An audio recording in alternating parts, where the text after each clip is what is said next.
Hi, welcome to our webinar today. We appreciate you joining us. My name is Del Satterthwaite. I'm the sales manager for North America for the infrastructure group at Campbell Scientific. The infrastructure group, we're responsible for geotechnical, structural health monitoring, bridge, dam monitoring. Those are the kinds of things that we do. We're excited to be here today. I'd like to introduce our panel today. I'd first like to have Josh go ahead and introduce himself.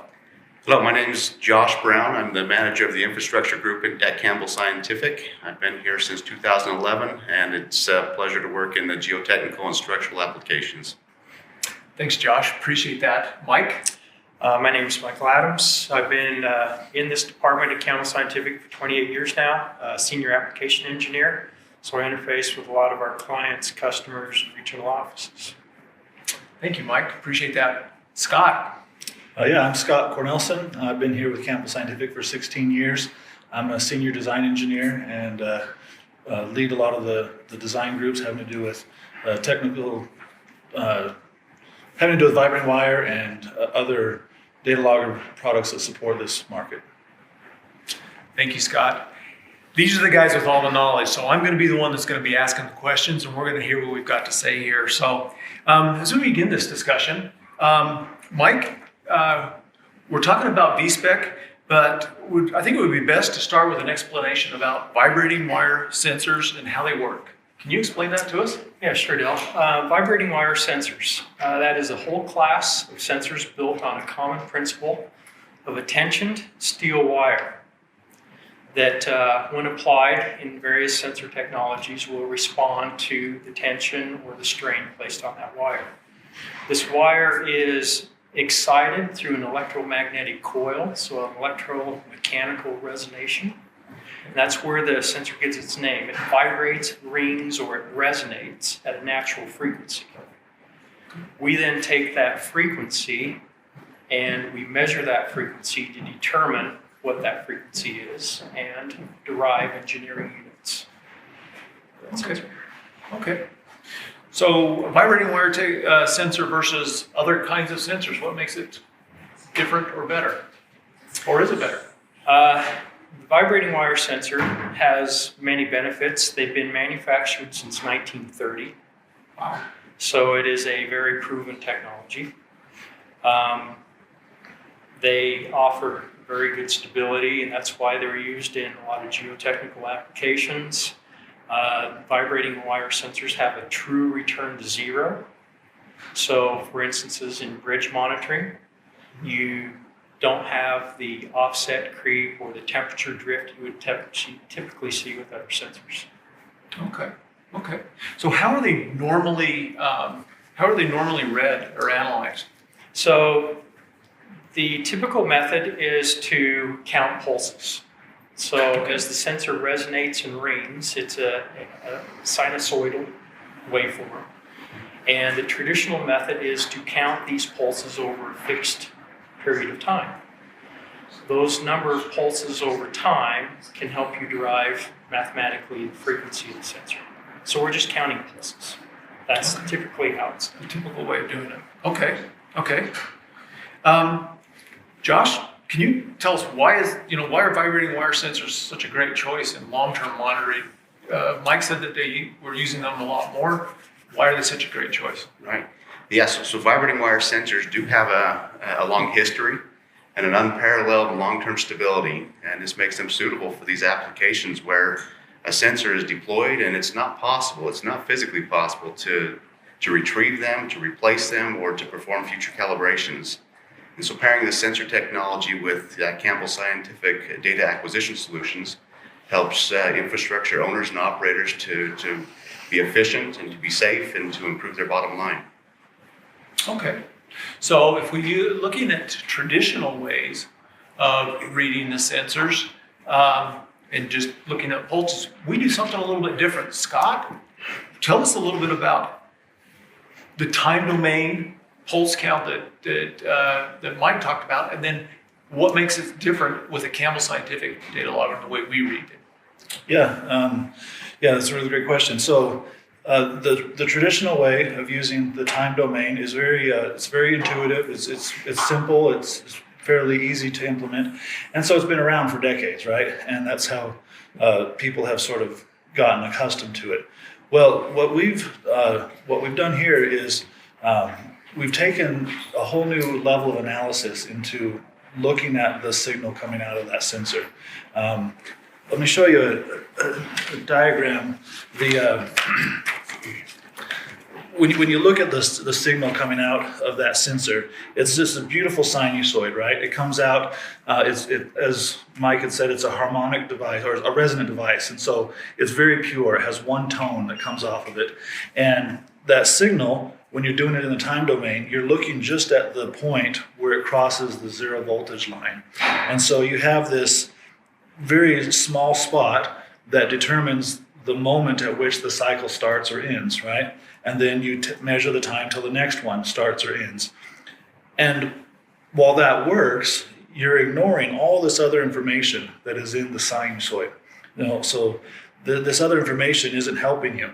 Well, you might say, okay, well, isn't that good enough? Well, when it comes to a real-world signal, a real-world signal isn't quite so clean, right? Even though the sensor is putting out good pure signals, there's other stuff getting mixed in. There's external noise. There might be some harmonics from some other things happening in the sensor.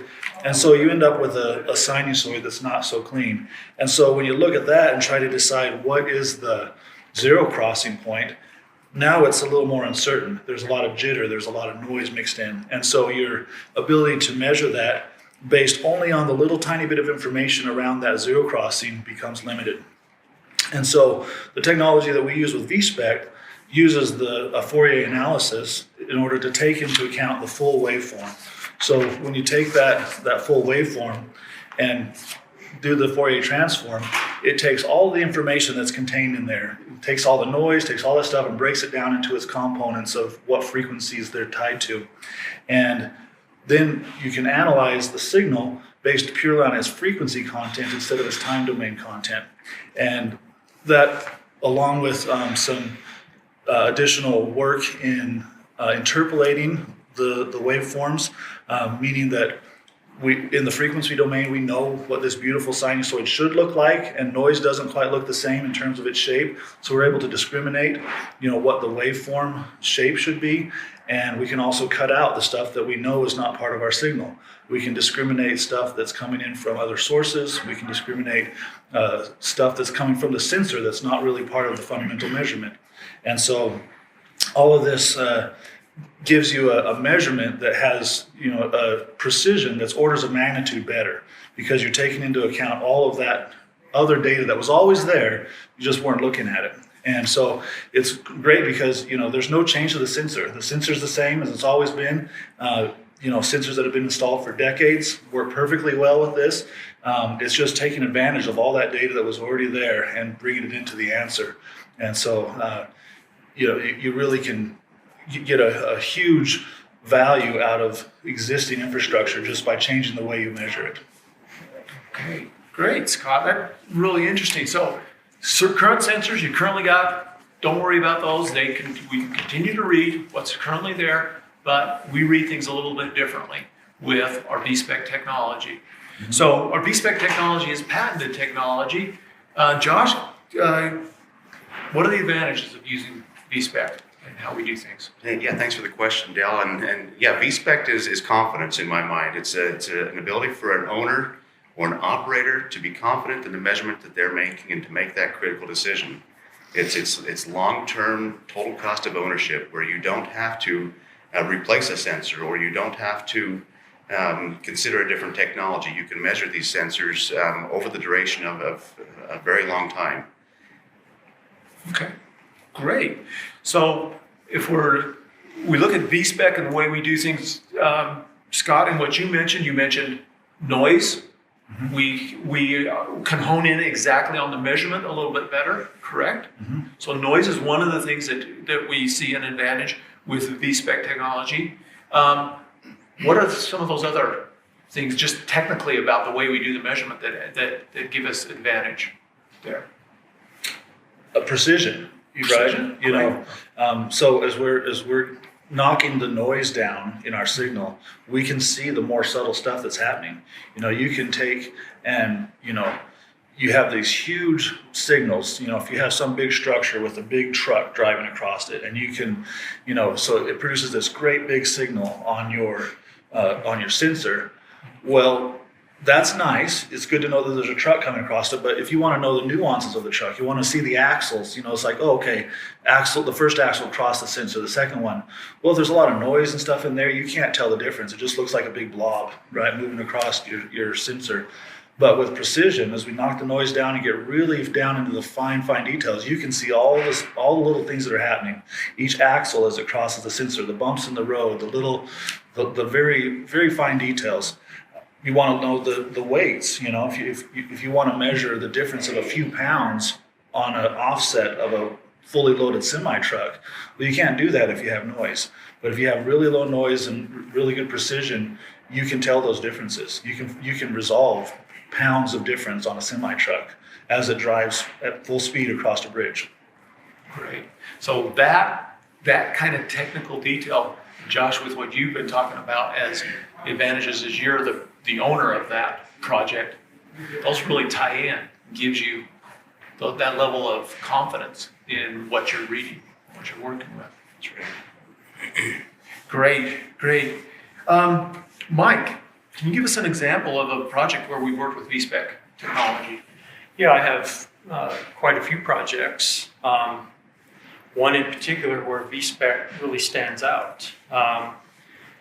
A site that I visited where construction had been maybe 5 years, 2, 3, maybe 4 construction companies that had been funded over this 5-year period to build a very large infrastructure project. Thousands of tons of concrete poured, sensors embedded in concrete for miles and miles. And some of the sensor problems they were having, one, they never did disclose the exact length of the sensors, but it was the cable length was several miles long. And they had spliced just 2 conductor wire without any shielding in the same conduit with AC electrical pump wire. Basically conduits full of electrical power, so the sensor was very noisy. They couldn't read it. They tried every other interface they purchased or could purchase at the time. And the AVW200 did make a measurement. With neighboring sensors nearby, they knew approximately what the frequency should be. So they were able to validate, yes, this looks like a correct frequency. There was no way they were going to replace any of the conduit or rewire or replace the sensor because it was in tons of concrete for a long distance. On the same project, since there have been so many people working on this project over 5 years, some of the shield wires had been spliced, or the whole sensor wires had been spliced, and the shield wires were connected to an AC electrical component, some voltage level, or maybe a pump control line. So with the big noise, electrical noise on the shield of the sensor, the other interfaces could not make the measurement. AVW200 connected, just picked it right up. So in those cases, the AVW200 is superior. Instead of abandoning sensors or not completing the monitoring project, they could use the AVW200s to measure these sensors. Dale, if I can add, one thing there, it would be the ability to arrive at those measurements with very little processing also. A traditional data set could, as Scott kind of explained, could be full of various amounts of noise or different signals coming in. And those critical decisions that Mike has explained can be achieved with straight out of the data acquisition system without any time spent processing from the owner. Okay. There is a project that we talk about with that, isn't there? A bridge project where they basically publish data directly off of the sensors without doing any post-processing. Is that correct? Yes, it is right. It was the I-35 bridge, Mike, in Minnesota. And we have an excellent case study on our website that discusses how they were able to go directly from the data acquisition system to a public-facing website with that vibrating wire data. Wow. Trust that data, know that data is good, could simply publish it without worrying about it at all as far as post-processing. That's pretty cool. That's pretty cool. Scott, as we've got these sensors out there, can you explain to me how diagnostics can be used to manage a typical network? Because that's another thing we've got in the VSPECT technology. Is that correct? Yeah, that you know so much more about what's happening when you're using the VSPECT. You have information content in the outputs that we provide that tell you where your noise sources are. They tell you how bad the noise is. They tell you all these things, and you can keep track, and you can have a picture of your sensor and your site and see how it changes with time. You'll see, if conditions have changed or if something's degrading in the sensor for some reason. All those things are evident in the diagnostic outputs. I can show you a few examples of what some of that might look like. That'd be great. So when you have a normal, healthy, clean signal, a sensor like that, this is a picture of what one of those outputs looks like from our product, right? From the AVW200. And you get this fairly simple diagram here. It's showing here the time domain. So you see all the oscillations of the sensor, and you can see that the sensor starts out, you pluck the string and it rings, and over time it just sort of decays down and gets quieter. So you see that amplitude going down. How long that amplitude takes to decay tells you something about the health of the sensor. You can see, is the sensor responding as strong as it used to? Maybe it's been in the ground for 10 years. Does it still have the same strength of signal? And so this bottom chart that you've got there is the standard time domain way of doing it. And okay, so and then go ahead. Yeah, so that tells you that's your time domain view of it, right? And then you take the frequency domain view, this one above it, and so for all of that, all those oscillations, it boils down to a couple of peaks here. You've got this primary frequency, which is happening in this case around 1200 hertz, and it shows up as this very clean, very nice spike right here in the domain, and we can easily identify that and tell you the exact number. What it also tells you is out here you have some noise. There's something else mixed into that signal apparently, and it shows up as another blip at a different frequency. And the sensor will tell you, the interface will tell you in the outputs what the frequency of that noise is, how strong it is, and so you can start to identify it and say if it's a motor running nearby that's creating 60 hertz or 50 hertz noise, you can identify that, or if it's some other signal that's in the conduit or cable nearby. Those things can be identified and either eliminated, or we can also discriminate it in the device itself. So when we know that that's the signal, it's pretty easy to draw a box around that and say, okay, I know my signal is in this area. I know this out here is not part of my signal. And so that's what an AVW200 does, is it discriminates. You put up just a couple of simple boundaries, and it says, I know my signal's somewhere in here. And so even if there's a very large signal, some noise source way out there, if we've already told it, that's not my signal, it won't interfere. And so you can see here, this is that same image narrowed in with the boundaries cropped down. And so there's no problem knowing that whatever signal I'm getting off of that is just my sensor. And so it tells you a lot about what's happening there. So these are pretty pictures. This is like an ideal one, right? So if on a, you'd wish that they all look like that, but they don't, because there's the real world out there. And so a noisy signal might look like that. So if you look at this time domain picture, good luck trying to find where the frequency of your sensor is in that mess, right? Because you've got all sorts of different waveforms all piled on top of each other, making this big jagged thing. And you can see there's some slow frequency in there that's pulsing. There's some high frequencies in there that are pulsing. And then somewhere embedded in all that is the gauge itself. So Scott, is that the kind of stuff that when they're doing post-processing, they're trying to eliminate those kind of things? And normally you would, yeah. And we've done all that Fourier, right? Okay. With the VSPECT. VSPECT right? takes care. Okay, go ahead. Yeah, and so it takes that big messy thing, and again, this is not unusual. You know, when you get out to a real job site or a real place, there's stuff going on that's not coming from the sensor, that's all coming in there. And you look at the frequency analysis, and you can see all those pieces. And this one has a whole bunch of influence from 60 hertz, so some heavy AC noise from some big power components that are running. But by putting in a couple of simple boundaries on that, we know where the gauge functions. We can eliminate all that stuff, and we still pull out a nice clean signal from all of that junk. And it looks just as if it was like the other example.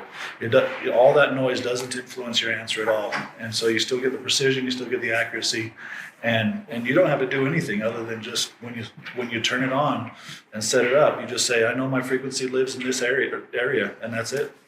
Okay. Wow. That's really, really cool. That's really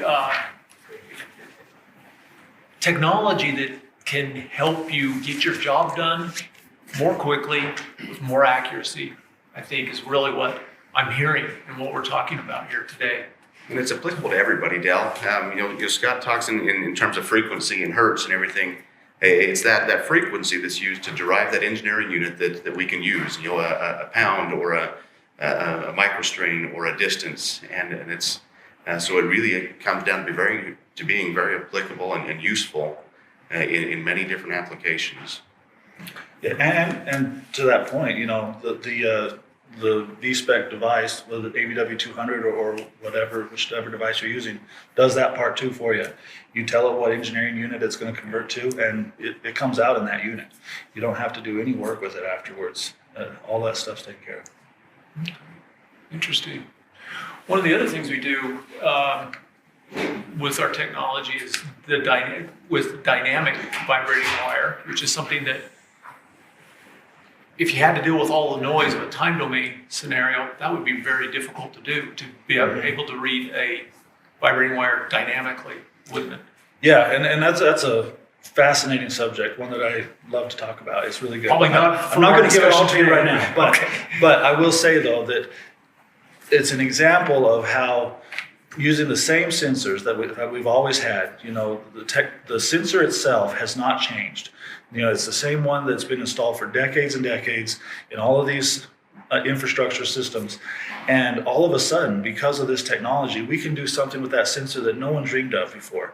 It has capabilities that go way beyond the original vision of what that sensor could do.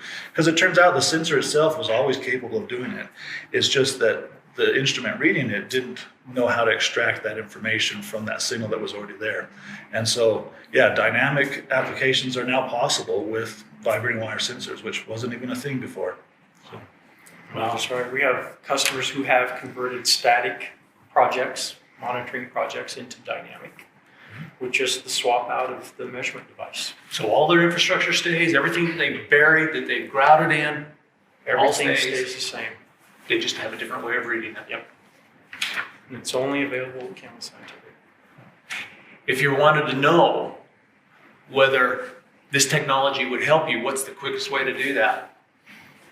Vibrating wire. Is there an we got an analyzer that we could help with, right? That they could actually go out and test and see specifically what was going on. For static measurement, absolutely. It can be as simple as interfacing the field reader, the VW analyzer, and going directly to the sensor, directly to the site, and seeing that difference compared to where it's at now, and incorporating VSPECT technology. Could be as simple as that. Quick little handheld device, yep. Little handheld Battery device. powered thing. All those pretty pictures that we're looking at, right there in your hand on the screen, so you can see exactly what's happening. Yep. Print out a report right from the device. And then expand upon that into a long-term monitoring solution with the Campbell Scientific Data Logger that works for years and communicates that data back to your office wherever you're located. Awesome. Yeah, and I'll add to that too, we talk about reports and we talk about these outputs. You get from those diagnostics, you get a picture of what that sensor behaves like, right? And it's a snapshot in time. And so you can go back, month after month, year after year, and look at that same snapshot off that sensor and say, has it changed? Is something in my system different now? Has the sensor itself Has it developed an issue, or is there something changed in the environment that wasn't there before? And it gives you this really great traceability to know over a long period of time, is my system changed underneath me without me realizing it? And you can have visibility into all that stuff now. And we provided in simple reports that come out of the devices so that they're easy to catalog and store away and have them for future reference. Hey Scott, you mentioned a little bit about reporting on what you can get out of the sensor, but go talk a little bit more about diagnostics and about knowing about the sensor and the stability of the sensor.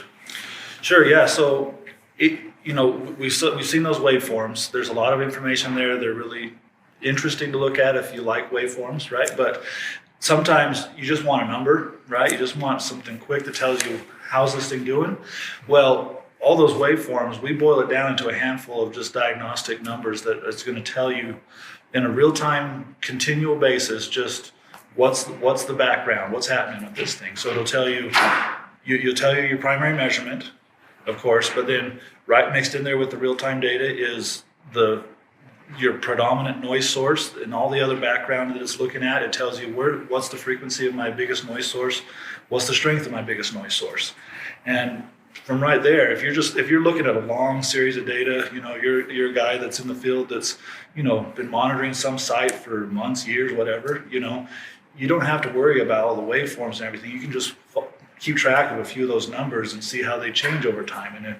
And usually they won't. That's the neat thing about vibrating wires. They're very stable, but they're also meant for the very long term. So if you want to look at it over a very long time, you can just keep track of a couple of numbers and see how they're maybe fluctuating. And it will give you kind of an indication of maybe, something just changed. What's different? Was there something happening on the site that may have influenced this measurement all of a sudden? And you'll have a very sort of instantaneous notification or realization that something is happening, and you have insight into it instead of just the measurement seems off, which can be kind of fuzzy to say. You have insight into the background of maybe what's changed about the fundamental nature of the measurement. Okay. Great. So if I'm using standard technology to do this, something changes, we see something different, somehow we're going to have to figure it out. Josh, if you look at it kind of follow on to what Scott just said there, and tell me about the value of the way we do it and what it means to the owner, to the engineering firm that's trying to work with this technology. Right, Dale. So that's what we do. We want to make an engineer's job easier, or an owner's job easier, to help them to meet the needs of the people that they serve, right? And that's what we find joy in doing. Being on camera might not be our favorite thing, but otherwise, when we're able to help a customer achieve those exceptional results and be able to use that data in the most efficient way possible, in the most meaningful way possible, and to affect the lives of the people that they serve is what we strive to do. Cost savings, total cost of ownership, the ability to be confident in what they're doing and reporting is our goal. That's great. That's great. Guys, thank you. Appreciate you guys joining and having this discussion. I enjoyed it. Thank you for joining our webinar today. We appreciate it. We would love to talk to you about the situations that you have, the things that are going on with your businesses, and feel free to contact Campbell Scientific, and we'd be glad to help out. Thank you very much. Everyone, we appreciate you being here today. As you can tell, we recorded that a little bit earlier, and we would like to follow it up with, answer any questions that you may have on the webinar today, and see if we can provide any other insights that you may have. If you have a question, you can type it into the question and answer section, or you can raise your hand and we'll unmute you so that we can answer any questions. So I did see one question that came into the chat. Hold on just a quick second on that one. let's see, Mike or Scott, can you see the question that was actually put into the chat by Asarab? And can one of you answer that question for us? Yeah, I can talk about that there, Dale. Thank you. So you are correct. So to do a Fourier analysis, you have to take a chunk of data, power of 2 typically, right, for maximum computational efficiency. And so there is a delay. However, that delay is very small. So our sample rates are high. They're tens of kilohertz. And so when we take a Fourier transform that's maybe 4,000 points long or something, it's still a matter of milliseconds, not seconds, of what the time frame is from when the measurement was made to when it's reported. Thank you, Scott. Just following on to that, if we are working with a dynamic vibrating wire sensor, the maximum speed we can report on the 8 channels on our V-Wire 305 is 333 hertz. So that's the performance that we can, or the rate at which we can provide answers to you. But again, the oversampling and everything that Scott talked about, getting us the right data to you, we take care of that all behind the scenes. Do we have any other questions? I had a question here from Billy, and he asks about VSPECT products, and he says, do you need regular or scheduled recalibration in order for them to maintain their accuracy? Mike, can you answer that question for us? Yeah, sure, Dell. The whole basis of the VSPECT technology and the inner workings and the low-level functionality of VSPECT, we have a oscillator frequency that we are constantly checking. So there is no recalibration. AVW 200s this year, the first batches will probably be 12, 13 years old. They're still fully functional. They still meet our accuracy spec. So in part of our VSPECT diagnostics, if there was anything that would cause the frequency to be incorrect as far as our oscillator, we would flag that measurement. So no, there is no recalibration period. Part of the initial startup of VSPECT is to verify the oscillator frequency and verify it's in a very tight range. So as long as it's working, you can be confident with the measurement. Thanks, Mike. Appreciate that. I had another question from Neil around the application. Let me get my scrolling to come back up so I can get this question from you, Neil. Talked about typical applications for vibrating wire sensors. Are there any atypical applications that you've come across for the sensors? Scott, could you answer that one for us? Putting you on the spot there, Scott, aren't I? Well, I'll tell you what, you can do a lot of different things with vibrating wire sensors. That is a fact. You think about fundamentally what it is. You're measuring the tension in an element, right? You got some beam, some whatever, a diaphragm, whatever. The type of things that you can measure with vibrating wire is really quite a lot. Everything from water pressure to obvious things like strains in some structural member, things like that. They make a good temperature sensor. If you hook a vibrating wire to some physical thing that expands or contracts a lot with temperature, it becomes a temperature sensor because you can tell the temperature of that thing. So I don't know. I've seen you can make meteorology measurements with vibrating wires because they put them on the little strain gauges that measure the bucket of water that's collecting from the rainfall. They really run the gamut of possible applications for a vibrating wire sensor. I've seen a lot of them, And if you go out to the manufacturer's websites, you see all the different forms that they come in, designed for different applications. It's not just construction. It's not just buildings and bridges and dams. It can be a lot of other stuff too. Thank you, Scott. Dell, if I can real quickly, that's what makes our jobs fun is thinking of all the various applications that customers do.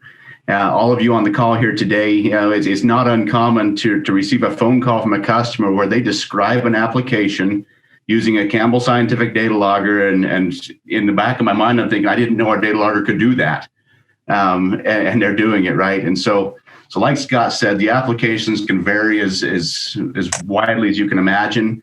And Scott referenced the vibrating wire manufacturers and the various types of sensors that they build. And I do know they also have very custom applications where they can custom build sensors and examples of that. And so yeah, it's quite limitless. If it can be attached to something, it can be incorporated. Thanks, Josh. Actually, Josh, I was thinking maybe you could answer this next one from Lazar. Is noise automatically reduced prior to the signal being converted to engineering units, or do you have a specific filter, or do you have specific the filter ranges manually, or do you have to specify the filter ranges manually? Sorry about that. Maybe Mike or Scott can help me here, but if I'm understanding the question correctly, is as we pull in the edges of that measurement range, that's done at the measurement level, not as a post process. And I hope that answers the question. Mike or Scott, any insight there?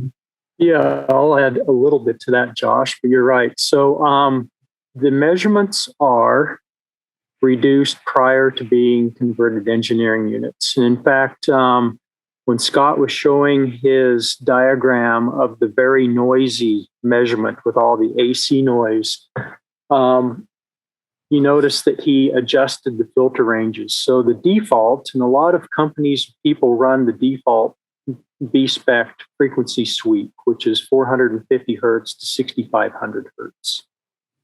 But if you adjust those down, you're not even exciting those other frequencies. So we don't even put energy into those frequencies. So it's not just a notch filter. We're not even generating that frequency of excitation. So default 400 to 6,500 hertz, 450 somewhere, depending on the product. And then if you do need to reduce that down, you can manually adjust that to any range within 1 hertz. It's just a decimal value, integer value of what you want for that frequency to be. Yeah, that's exactly right. Yeah, and right out of the box with a wide open bandwidth, you're still going to reduce your noise significantly for time domain method. Order of magnitude or two, right? Which seems silly to throw around numbers that big, but that's really the difference. It's orders of magnitude.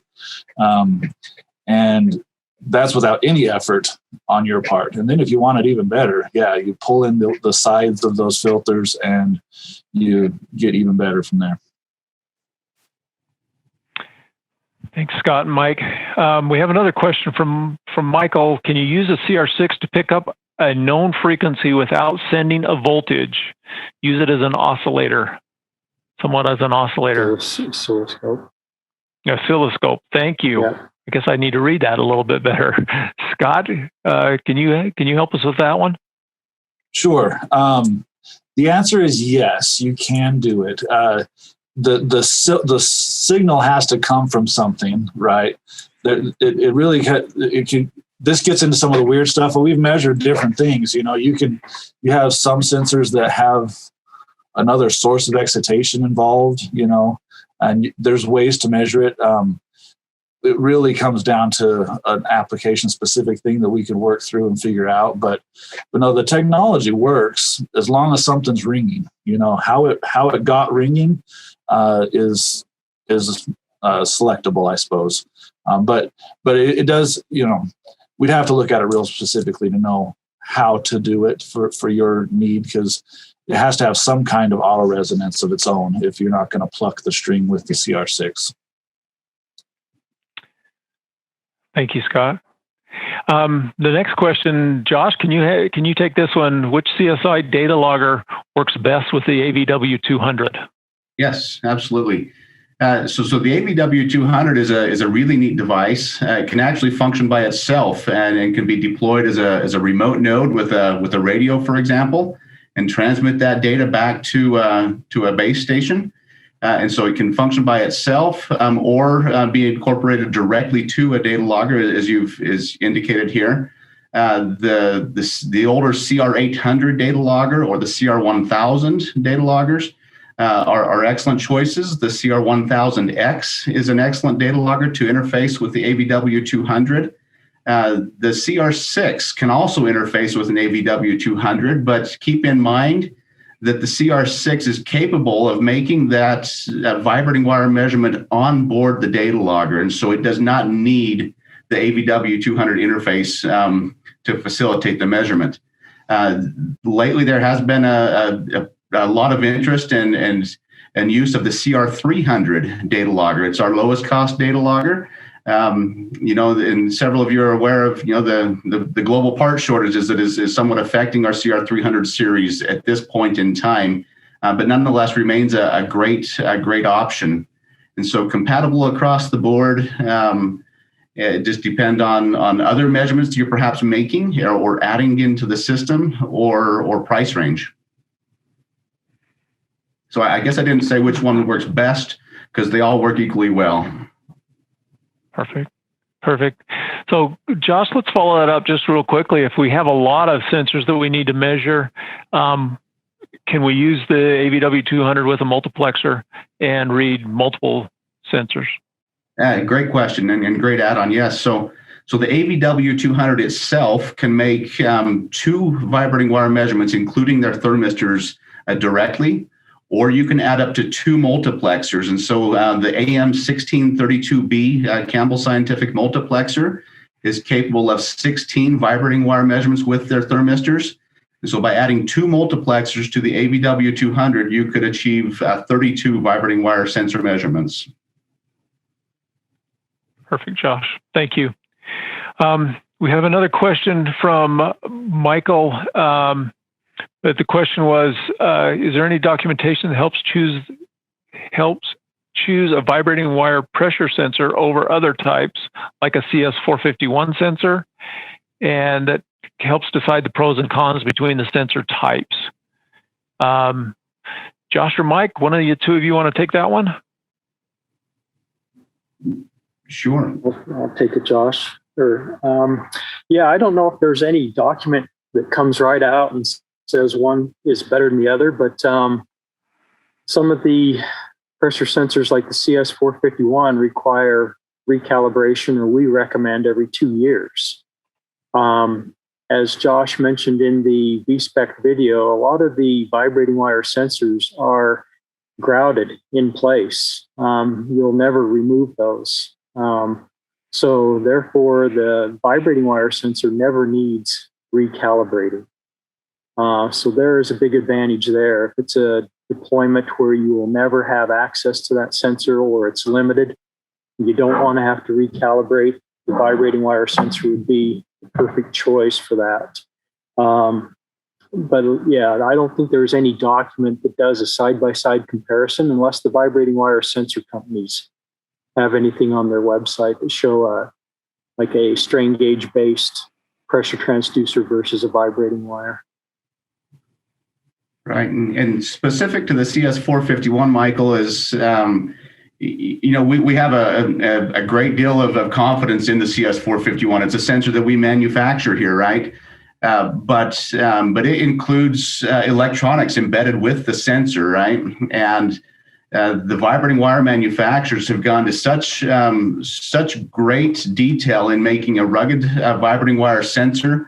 In a very simple way. When you think about it, it's a very simple sensor that is just that taut wire, attached to 2 points, and there's very little chance for failure. yeah, in that sensor technology. No degradation over time. No electrical components that will fail. That's all outside of the sensor. Perfect. Thank you. Thank you. I have another question here. What's the quickest and easiest way to incorporate VSPECT technology into a project I'm on? Josh, maybe that's a good one for you to kind of follow up with also. Sure. Yeah, that's a great question, and one we talked a little bit about in the recording. But the VW analyzer would be the quickest way to incorporate that. Just I like to call it a vibrating wire field technician's voltmeter. So it's an electrician uses a voltmeter, a technician or owner on a project would use the VW analyzer, and that would be the quickest, easiest way to do it. No programming involved, no additional components, and then you could go further into a long-term data acquisition system. Thank you, Josh. Michael has another question. Do all loggers utilize VSPECT technology now, even the lower cost ones, such as the CR300 that was mentioned? Josh, you want to take that one also? Sure, I can take that. Yes. So no, not all data loggers use or incorporate VSPECT. The example with the CR300, that VSPECT technology resides in the AVW200 that would be interfaced with the CR300. That same would apply with the CR800 and CR1000 and CR1000X. Those data loggers do not have the vibrating wire measurement native to the data logger.